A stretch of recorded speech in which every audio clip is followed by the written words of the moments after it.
Ms. Kennedy, we've just come out of a room here at the House of Lords discussing the appalling situation with Paul Resesabagina in Rwanda. Can you give us a headline or an update on what has been discussed? We were really discussing whether this whole process, which Paul Resesabagina has been put through, conformed to the rule of law, and it doesn't.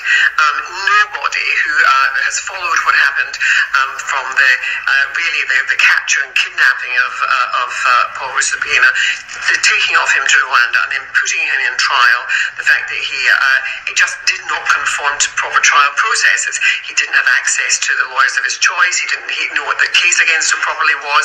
He wasn't given access to the papers in his case. He was tortured before he ever actually went on trial. And so the process was really an absolute travesty in terms of justice.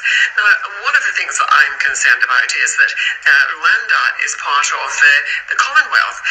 Paul Kagame applied to join the Commonwealth. It was the first country that hadn't been colonized by the United Kingdom to actually say, can I join this confederacy? I want to belong to this important organization. And he has joined. But there are rules of the game.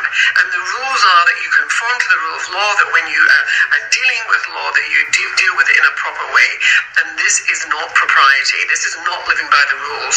And really, if you don't deal with the rule breakers, then I'm afraid you're in trouble. And so I do think that the Commonwealth should be taking steps to confront Paul Kagame, the Premier, with his failure on this front, that this was not a proper trial, and something should be done about it.